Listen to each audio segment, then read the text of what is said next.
Hello everyone, welcome to my channel. This is Muskan Mukharia and this is a Delhi edition 2nd September 2023. So my पहला article है गांधी दर्शन gets a facelift president to unveil statue on September 4th. So ये article आपको इसमें ये बताया कि president Droupadi Murmu ji will inaugurate 12 foot statue of Mahatma Gandhi and Gandhi Vatika garden near Rajghat. और ये इनॉग्रेशन क्यों होगा? To celebrate the 75th years of India independency. और जैसे कि आपको पता है India G20 presidency this year host कर रही है, तो उसके उपलक्ष्य में। दूसरी बात, यहाँ पे एक सेल्फी पॉइंट भी खुले जाएगा जो विजिटर्स के लिए एक अट्रैक्टिव पॉइंट भी होगा। इसको बनाने का श्रेय जाता है artist from Jaipur and the entire Gandhi Darshan complex is undergoing renovation due to the damage caused by the recent flood जो हुआ था उसमें इस गांधी दर्शन कॉम्प्लेक्स पूरे एरियाज को क्या क्या प्रॉब्लम फेस करनी पड़ी थी उसका रिनोवेशन करने के लिए किया जा रहा है। जैसे कि आप देखोगे ये एक स्टैचू गांधी जी का, साथ में ये आप देखोगे एक selfie point Gandhi ji cycle पर।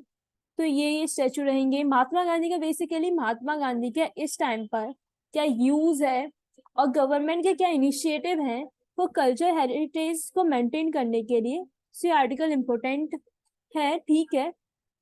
सो इसको आप देख लेना कहाँ पर खोलेगी government, near Rajghat, Gandhi Vatika and foot statue of Mahatma Gandhi. So बढ़ते हैं हम अपने नेक्स्ट आर्टिकल की ओर।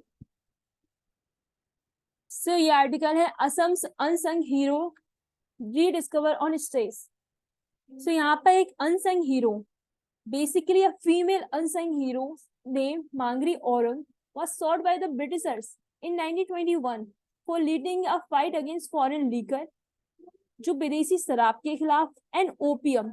आपको पता ही है जैसे कि ब्रिटिशर्स आए थे अपनी कंट्रीज में, उन्होंने अपने उनको सोशल एस्पेक्ट में एक्सप्लॉइट किया, इकोनॉमिक एस्पेक्ट में एक्सप्लॉइट किया। सोशल एस्पेक्ट में देखोगे आप तो ये उन्होंने फॉरेन लीकर इंट्रोड्यूस की इंडिया में, ओपियम इंट्रोड्यूस किया जिससे कि हमारे लोगों को इसकी आदत पड़ जाए और इनकी social capital, human capital destroy हो जाए, मीन्स उसके स्किल, क्रिटिकल थिंकिंग एक्सप्लॉइट हो जाए। तो यहाँ पे यही बताया गया कि अनसंग टी प्लांटेशन, वो एक टी प्लांटेशन थी, उनकी स्टोरी को रीडिस्कवर करने के लिए स्टेज पर एक एक्ट किया जा रहा है। ये आप देखोगे a scene from the play Malati ma'am. यहाँ पे आप देखोगे कौन करवा रहा है? The north eastern regional centre of the Indira Gandhi national centre for the art करवा रहे हैं। और इस एक्ट का नाम रखा गया है मालती मैम, जो कि मल्टीलिंगुअल प्ले होगा based on the life of revolutionary zeal of Mangri Orang, जो कि Adivasi with roots in central India. Fellow plantation workers used to call her Malati ma'am, the second word being shorter form of ma'am Sahib, क्या पुकारते थे उनको। Mangri Aurang is an unsung hero of India's struggle for freedom from Britishers rule. She was gunned, उनको गोली मारकर 1921 ईस्वी में उनकी हत्या कर दी गई थी, जो कि कॉलोनियल पीरियड में foreign liquor and opium introduction के खिलाफ बोली थी। तो एक इम्पोर्टेंट चीज ये है कि how our Indian female freedom fighter fought against the Britishers rules. This article is important for that. और आप देखोगे she said to the first female martyr, वह एक पहली महिला शहीद होंगी जिन्होंने इंडिया की फ्रीडम मूवमेंट के लिए कुर्बानी दी। तो ये आपका आर्टिकल बेसिकली GS1 में आप देखोगे। एक तो प्रीलिम्स पॉइंट ऑफ व्यू से तो इम्पोर्टेंट है, यूपीएससी पूछ सकती है कि ये कहाँ के थे, ये कौन थी, टी प्लांटेशन वर्कर थी, उन्होंने किन के खिलाफ अगेंस्ट किया और रीजन क्या था ब्रिटिशर्स के खिलाफ लड़ने का। तो against foreign liquor and opium introduction के खिलाफ। और GS1 में आपने देखा फ्रीडम फाइटर का कंट्रीब्यूशन इन इंडिया फ्रीडम, तो आप उसमें एक हाईलाइट करके लिख सकते हो कि फीमेल का कंट्रीब्यूशन और इवन आदिवासी ट्राइबल एरिया फीमेल का क्या कंट्रीब्यूशन रहा है, और आप उनका ये नेम डिनोट करके अपनी पॉइंट लिख सकते हो। ये फैच करेगा एक अच्छा गुड मार्क्स। सो बढ़ते हैं हम अपने नेक्स्ट आर्टिकल की ओर। सो ये आर्टिकल है India first solar observatory mission to be launch today. आज 2 सितंबर को इंडिया के पहली सोलर ऑब्जर्वेटरी इसरो लॉन्च कर रहा है, जिसका नाम होगा आदित्य L1 मिशन, जो कि हम इसरो और इंडिया को हेल्प करेगा किन किन चीजों में, प्रॉब्लम ऑफ कोरोनल हीटिंग में, कोरोनल मास इजेक्शन होते हैं, आपने देखा होगा कि सूरज की तरफ से आपके ऐसे लावा शेप में सोलर फ्लेयर्स निकलती हुई दिखती होंगी, जो हर साल, हर 11 साल में इवेंट होता है सोलर मास इजेक्शन का। फ्लेयर एक्टिविटीज देखेंगी, the dynamic of space weather activities में क्या फर्क पड़ेगा इस चीज से, स्पेस के सोलर फ्लेयर से। एंड जो प्लाज्मा पार्टिकल्स एंड फील्ड निकलती है ना, तो उसमें ये भी पता चलेगा कि अर्थ की जो मैग्नेटोस्फीयर रहती है उस पर ये सोलर फ्लेयर्स का क्या इम्पैक्ट पड़ेगा, और मैग्नेटोस्फीयर कैसे इनको रिफ्लेक्ट करेगी और किस हिसाब से एब्जॉर्ब भी कर सकती है। यहाँ पे देखोगे इसको लॉन्च करने के लिए है PSLV Mark 3, जो कि Satish Dhawan centre Sriharikota at 11:50 AM में लॉन्च होगा।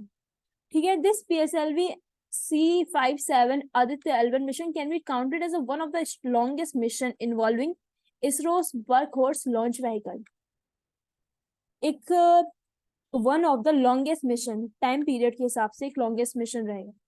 Following the launch Aditya L1 will stay in the earth bound orbit for 16 days के लिए ये अर्थ और सन की सिस्टम के बीच में L1 पॉइंट पर 16 डेज के अराउंड रहेगा।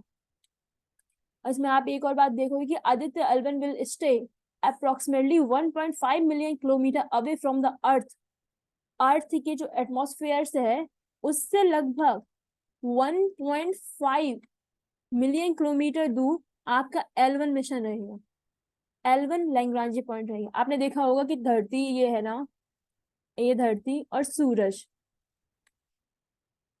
इसकी लाइन में L1, L2 एंड L3 ये 3 लैग्रांज पॉइंट हैं। ऊपर L4 and below of this L5, ये 5 लैग्रांज पॉइंट होते हैं जो कि अर्थ और सोलर सिस्टम के बीच में है।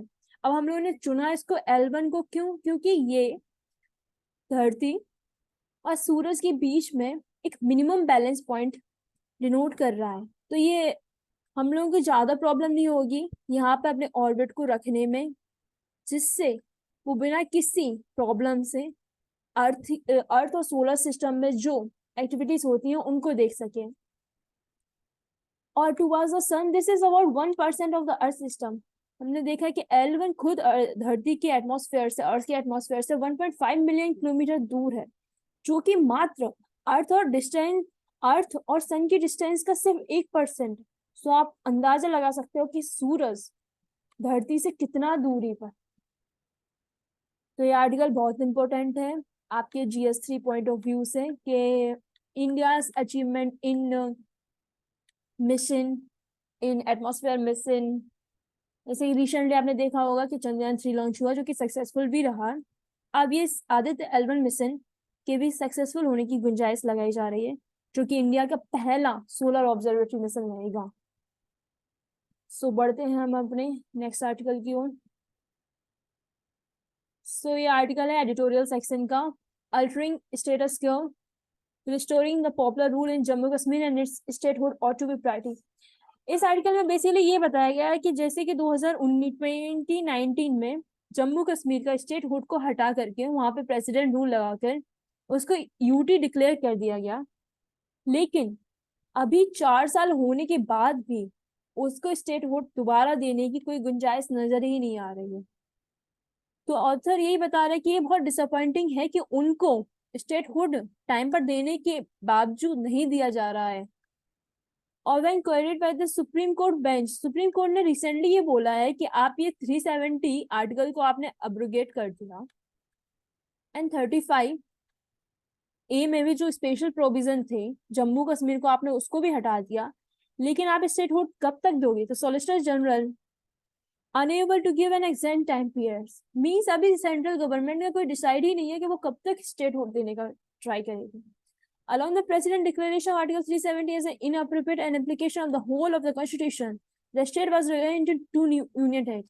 प्रेसिडेंट रूल लगाने के बाद जम्मू कश्मीर को 2 यूनियन टेरिटरी में डिस्ट्रीब्यूट कर दिया गया। पहली Jammu Kashmir with a legislative assembly and second one Ladakh without an assembly. The center favors holding of panchayat and municipal election as well as poll to assembly. वो करना तो चाहते हैं लेकिन गवर्नमेंट का कहना है कि election commission of India and state election commission अपनी सुझाव इस मैटर में दे. क्या वहां पर एडमिनिस्ट्रेशन अच्छा है, वहां पर कंसिक्वेंसेस अच्छी हैं, यहाँ पर करवाने का कुछ सोचा जा सकता है ये. And the government claim situation is quite normal. Government का कहना है कि वहां पर टेररिज्म के केस, इनफिल्ट्रेशन के केस, incident of stone throwing have all substantially come down, कम हो रहे हैं. लेकिन अभी भी इलेक्शन में डिले करवाना ये कहाँ की सही बात. Any positive change brought about the administration in the ground situation should be pointed to the need for early election की बात कही जा रही है इस आर्टिकल में बार बार. And the restoration of popular government as well as the statehood वहां पर प्रोवाइड किया जाए. And it should not be used to demonstrate the correctness of the government's action in 2000.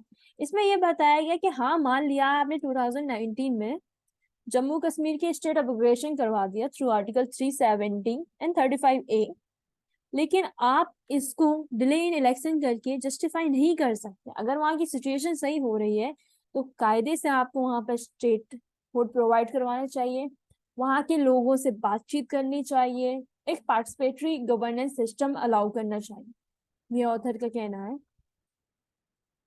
सो ये पॉलिटी एंड गवर्नेंस GS2 में आपका state hood लेकर है. और दूसरी बात, इसको आप फेडरलिज्म के पॉइंट ऑफ व्यू से भी यूज कर सकते हो कि even at the after the 4 years Jammu Kashmir didn't get the its statehood. So बढ़ते हैं हम अपने नेक्स्ट आर्टिकल की ओर. सो ये है the an uneven rebound inflation monsoon pose floods risk even as a residual stress linger in economy. So article basically economy से related है, GS3 आपके. इसमें ये बताया गया है कि इंडियाज इकोनॉमी इज मेजर्ड बेल on the basis of GVA, GDP and grew at 7.8% in the first quarter of this year, this financial year. इसके साथ ही इस आर्टिकल में India remains the fastest growing years major economy by comfortable margin and compare करेंगे China के भी 6.3% से rise कर रही है on the facing a fresh slowdown. लेकिन इंडिया ऐसा नहीं कर रही है, इंडिया की कंटिन्यूअस ग्रोथ हो रही है.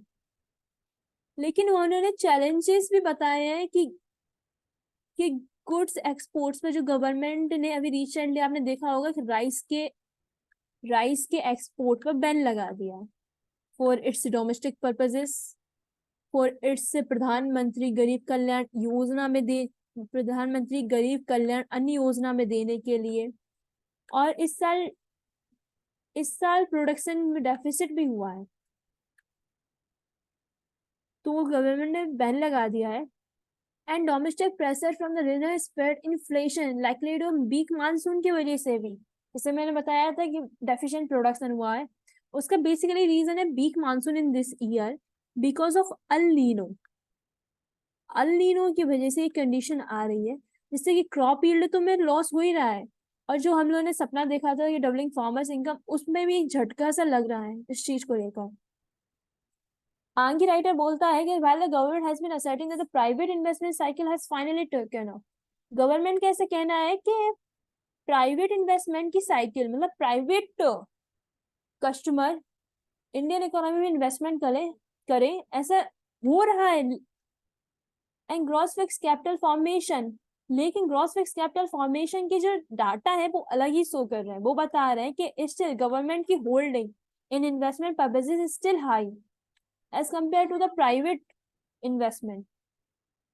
The private consumption spending rose 6% and और वो भी जब हो रही है प्राइवेट कंजम्पशन स्पेंडिंग, वो भी हाई इनकम अर्नर जो मिडिल क्लास मैन है, small street vendors, small stakeholders, वो लोग तो अपना कंट्रीब्यूशन ही नहीं कर पा रहे हैं because of high inflation, risk based approach, intervention to counter inflation. इसमें गवर्नमेंट की कुछ इनिशिएटिव भी लिए गए हैं, जैसे कि एक्सपोर्ट्स कर्व ऑन राइस, जैसे मैंने अभी बताया था आपको, एंड ओनियन के एक्सपोर्ट्स कर्व लगाए गए हैं. एक तरफ will hurt growth and the external trade balance, और वहीं पर रिलीफ मेजर गवर्नमेंट ने 200 कट इन LPG सिलेंडर की प्राइजेस में, जो कि कहा जा सकता है कि अभी 2024 का जनरल इलेक्शन के पहले एक अच्छी चीज तो है कि 200 कट इन एलपीजी सिलेंडर कर दिया गया, लेकिन साथ ही ये फिजिकल मैथ एंड ग्रोथ पर भी इफेक्ट डाल सकता है। तो ये आर्टिकल आपके लिए एक फॉर्डर पॉइंट्स जनरेट कर सकता है। बेसिकली इसमें आपको ये देखना है कि अभी करंट सिनारियो क्या है इंडियन इकोनॉमी का। सेकंड, गवर्नमेंट के एक्सपोर्ट रिलेटेड पॉलिसीज क्या है, और ऐसा गवर्नमेंट अगर एक्सपोर्ट्स बैन लगा रही है लाइक पारवर्ल्ड राइस पर, बासमती राइस पर, तो उसके क्या रीजन है, इस पर क्या क्या फार्मर्स को प्रॉब्लम हो सकती है, और क्या गवर्नमेंट ने रिलीफ मेजर्स लिए गए हैं, ये भी बताया गया। और स्टिल अभी हमारे प्राइवेट कंजप्शन तो हाई है, लेकिन प्राइवेट इन्वेस्टमेंट उतना नहीं है जितना उनको करना चाहिए as compare to other country like USA, UK, European Union countries. ये बताया। सो बढ़ते हैं हम अपने नेक्स्ट आर्टिकल की ओर। सो ये आर्टिकल है 7 years on mission to clean the Ganga remains a work in progress. इसमें ये बताया गया कि आज इस साल 2023 में लगभग जब national mission for clean Ganga launch हुआ था उसको 7 साल हो गए, लेकिन अभी भी जो सक्सेसफुल रिजल्ट की गुंजाइश की जा रही थी वो नहीं मिल पाए। The treatment plant capable treating just 20% of sewage specially in the river setup so far. जितनी गुंजाइश की जा रही थी उसका मात्र जस्ट 20% सीवेज प्लांट्स इंस्टॉल किए गए हैं, एंड जिसको बढ़ाने का 33% बाई 2024 था कि 60% बाई 2026 तक कहा गया है।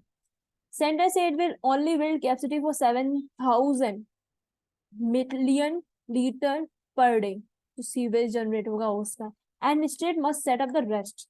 सेंट्रल गवर्नमेंट का ये कहना है कि जो कि सीवरेज ट्रीटमेंट जो सीवेज जनरेट होगा उसका 7,000 मिलियन मीट्रिक पर डे तो सेंट्रल गवर्नमेंट रिसाइकल करने में कंट्रीब्यूट करेगी, लेकिन रेस्ट जो रहेगा वो स्टेट के ऊपर छोड़ा गया है।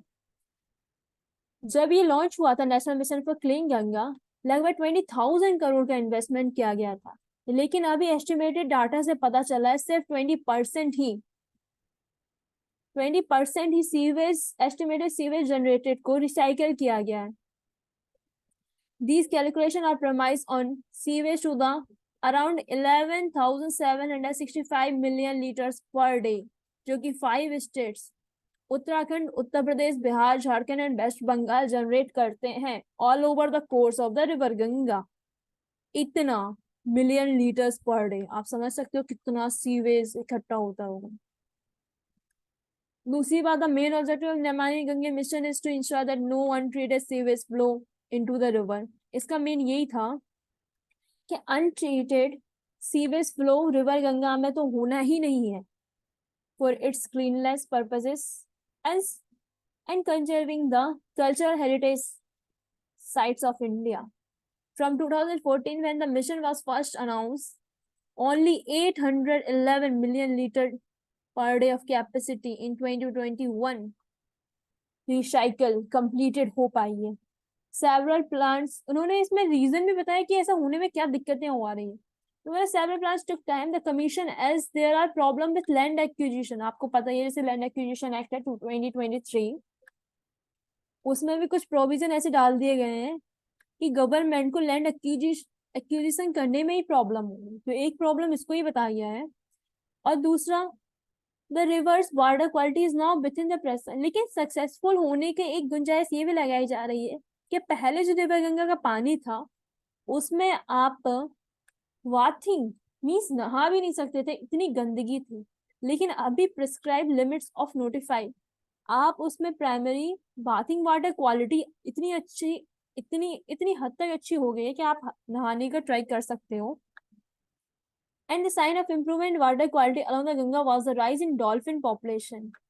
डॉल्फिन पॉपुलेशन आपने देखा ही होगा, जब रिवर गंगा का पानी खराब हो रहा था तो डॉल्फिन पॉपुलेशन में सडनली डिक्रीमेंट हुआ था, लेकिन अभी एक गुड साइन है कि 4,000 डॉल्फिन भी रिवर गंगा के कोर्स पर देखी जा सकती हैं, which is a good sign.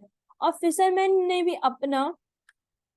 अपनी तसल्ली दर्ज की है कि उनको पहले जो कार्प अ फिश स्पीसीज पहले रिवर गंगा के कोर्स पर नहीं मिलती थी, जो कि सिर्फ क्लीन वाटर में मिलती थी, कार्प फिश। अब यहाँ पर भी रिवर इम्प्रूवमेंट होने के कारण उनको कार्प फिश की फिशिंग करने में सहूलियत मिल रही है।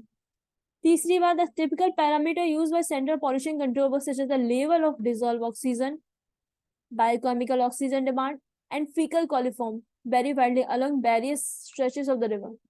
NASA mission Clean Ganga is now working to develop a water quality index.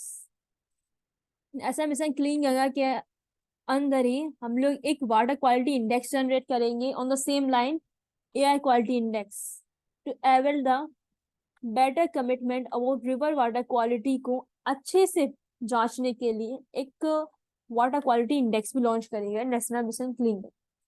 सो इसको आप एक केस स्टडी के यूज में तो कर ही सकते हो कि कैसे इससे गवर्नमेंट की पॉलिसी बनती तो अच्छी है, लेकिन उनका इम्प्लीमेंटेशन होने में प्रॉब्लम होती है। एक आप इसको केस स्टडी में यूज करना, और दूसरे आप अगर हो सके तो आप इसको इसी में करना, क्योंकि कोई पब्लिक फंड मैनेजमेंट प्रॉब्लम इसमें कोई शो नहीं हो रही है, इसे आप एथिक्स के आंसर में लिख सकते हैं। तो गवर्नमेंट पॉलिसीज इम्प्लीमेंटेशन में क्या दिक्कतें आती हैं, एक वो। दूसरी बात, इसको आप इकोलॉजी के पॉइंट ऑफ व्यू से भी लिख सकते हो under the water pollution section. अच्छा आर्टिकल है, इस पर आप देखते रहिएगा। सो बढ़ते हैं हम अपने नेक्स्ट आर्टिकल की ओर। So children from void marriage entitled to parents and property says SC. Supreme court ने बोला है कि children from void marriage means होता है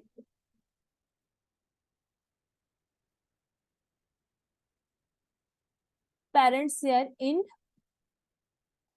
Supreme Court finally held that a child born of void or voidable marriage can inherit their parents share in joint family property governed by the Mitakshara law.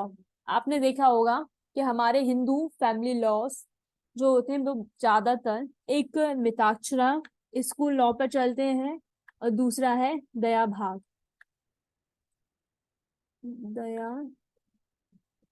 Law पर, जो कि हमारे marriage, inheritance, property right, इन सबको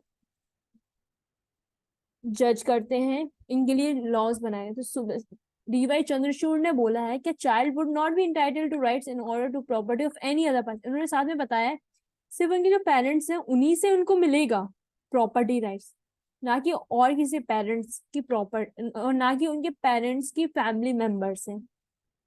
उन्होंने यहाँ पे ये बताया कि avoidable marriage is one that is made invalid by the husband और वाइफ थ्रू अ डिक्री। मतलब एक शादी, एक मैरिज अगर हस्बैंड या फिर वाइफ के थ्रू कानूनी कार्रवाई के द्वारा शून्य कर दी जाती है, मीन्स वॉइड कर दी जाती है, उसका कोई पर्पज ही नहीं रह जाता है, वो होती है Mitakshara law of the succession governing Hindu undivided family applies to the whole of India. यहाँ पे एक चीज आप देखोगे, जैसे कि मैंने बताया था मिताक्षरा एंड दया भाग स्कूल चलते हैं तो हिंदू लॉ, इसमें ये बताया कि मिताक्षरा लॉ ऑफ स्कूल जो है ना वो गवर्निंग हिंदू अनडिवाइडेड फैमिली को अप्रोच करता है, लेकिन एक्सेप्ट वेस्ट बंगाल एंड असम, इन दो जगहों पर मिताक्षरा स्कूल लॉ नहीं चलता। एक प्रीलिम्स पॉइंट ऑफ व्यू से ये इंपॉर्टेंट चीज है आपके लिए, क्योंकि अभी देखोगे ना तो हिस्ट्री के 2022 में या फिर 2021 में क्वेश्चन आया था मिताक्षरा को लेकर, उसमें ये ऐसी क्वेश्चन थे कि डिवाइडेड करता है, उसमें कंपैरिजन करके बताया गया था। तो ऐसे क्वेश्चन एक बन सकता है कि Mitakshara law of school approach to all over India, then your answer will be wrong, then statement will be wrong because West Bengal Assam is not following the Mitakshara law of school. And second, आप देखोगे Chief Justice said the Hindus section 16 of the Hindu Marriage Act has a statutory confer legitimacy to children born out of a void or voidable marriages. इसमें एक provision भी है Hindu marriage act की। ऐसा कोई नहीं है कि सुप्रीम कोर्ट ने अनस्टैच्यूटरी प्रोविजन को अपहेल्ड किया हो। Second, the court said the intent of granting legitimacy to such children in the Hindu Marriage Act should also be reflected in the Hindu Succession Act, which governs the inheritance. Means Hindu Marriage Act and Hindu Succession Act की जो provision है उनमें थोड़ी बहुत similarity होनी चाहिए, क्योंकि दोनों ही हिंदू के पर्सनल मैटर को रेगुलेट करते हैं. It also noted that after the enactment of the Hindu Succession Act, the share of the deceased person in a joint Hindu family governed by Mitaksha law can be devolved to his heirs by testimony or interstate succession. इसमें ये बताया गया है कि Hindu succession amendment act 2004-5 हुआ था, उसमें the share of deceased person in a joint Hindu family governed by Mitaksha law can be devolved to his heirs, means उनके उत्तराधिकारियों को उनकी प्रॉपर्टी का हिस्सा मिल सकता है, जो कि पहले अमेंडमेंट ना होने के कारण सर्वाइवरशिप की बेसिस पर मिलता था. तो ये आर्टिकल मैंने जैसे कि बताया है कि एक एससी की जजमेंट के लिए बहुत अच्छा है. और GS2 में आप देखोगे ना, वल्नरेबल सेक्शन क्या आता है, एक उसमें एक चिल्ड्रन का भी रहता है, तो उसमें ये आर्टिकल आप शो कर सकते हो. दूसरी बात, प्रिलिम्स पॉइंट में Mitakshara law of school important है, हिस्ट्री के में आता है. और इसमें और कुछ ज्यादा जानने को नहीं है, बस आप देख लेना, आपकी नॉलेज में होना चाहिए.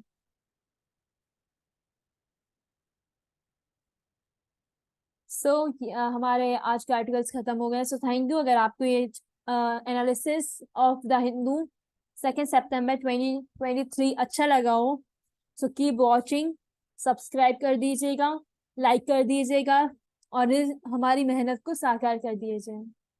सो thank you so much. Keep watching. Bye bye.